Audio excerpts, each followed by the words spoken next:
আজি আকৌ এটা নতুন ভিডিঅ'লৈ সকলোকে স্বাগতম জনাইছোঁ। মই লৈছোঁ পালেং শাক, একেবাৰে ফ্ৰেছ হয় আৰু পালেং শাকখিনি মই ভালকৈ বাছি ধুই লৈছোঁ আৰু এতিয়া পানীখিনি উতলাই আৰু সেই পানীতে মই পালেং শাকখিনি দি দিম। গেছৰ ফ্লেম পূৰা হাই ৰাখিছোঁ আৰু অকল 2 মিনিটমান উতলাই আৰু এইখিনি মই নমাই দিম।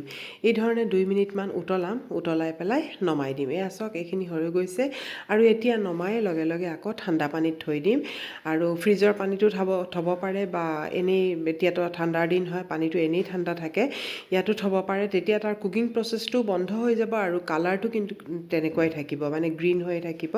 আৰু ইয়াত লৈছোঁ মই নহৰু অলপ বেছিকৈ লৈছোঁ, আদা লৈছোঁ আৰু কেঁচা জলকীয়া অলপ সৰহকৈ লৈছোঁ আৰু এতিয়া এইখিনি মই ভালকৈ পিচি ল'ম আৰু ইয়াত হেৰিখিনিও দি দিছোঁ, পালেং শাকখিনিও ঠাণ্ডা হৈ গ'ল, এইখিনিও দি পেলাই গোটেইখিনি পিচি লৈছোঁ আৰু চাওকচোন কালাৰটো কিমান ধুনীয়া হৈ আছে, দেখিছে নহয়?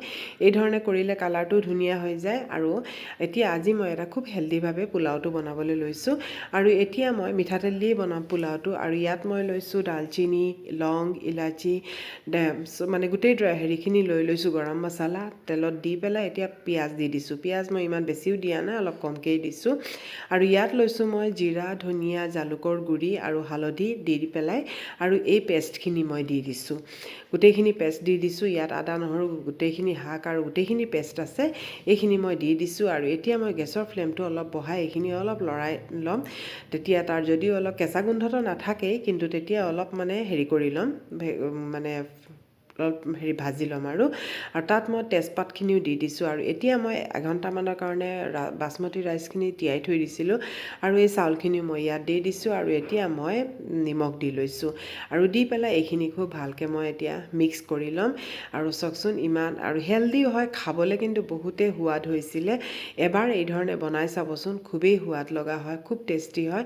আৰু এতিয়া মই উতলা গৰম পানী দিছোঁ। ইয়াত কিন্তু ঠাণ্ডা পানী ব্যৱহাৰ নকৰিব, গৰম পানীহে ব্যৱহাৰ কৰিব।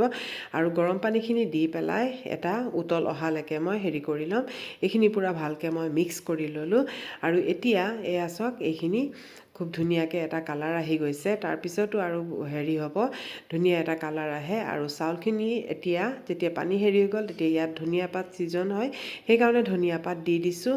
আৰু ধনিয়া পাত দি পেলাই আকৌ মই অলপ লৰাই লৈছোঁ আৰু এতিয়া ইয়াতে মই হেৰি কৰি দিম, ঢাকি পেলাই থৈ দিম আৰু আমাৰ পোলাওখিনি ৰেডি হৈ যাব। দেখিছে নহয়, একেবাৰে সহজ। আৰু চাওকচোন কিমান ধুনীয়া হৈছে পোলাওখিনি আৰু পূৰা খুব মানে ভাল হৈছে, দেখিবলৈও খুব ধুনীয়া হৈছে, খাবলৈও তাতোকৈ আৰু বহুত ধুনীয়া হৈছে। আৰু এতিয়া এইখিনি আমি ছাৰ্ভ কৰিম।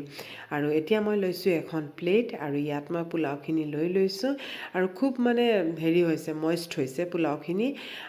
আৰু ইয়াত লৈছোঁ, পনীৰ দিও পেলাই বনাব পাৰে। মই আজি পনীৰ দি বনোৱা নাই, মই এগ কাৰী বনাইছোঁ, তাৰ লগতে মানে খাম, ভালেই লাগে। বা পনীৰো ল'ব পাৰে, যেনেকুৱা যাৰ ইচ্ছা সেইটোৱে বনাব পাৰে। আৰু ইয়াত লৈছোঁ মই চালাড, এইটোৰেই আজি হেৰি হ'ব। কেনেকুৱা পাইছে, যদি ভাল পাইছে এটা লাইক আৰু শ্বেয়াৰ কৰি দিব।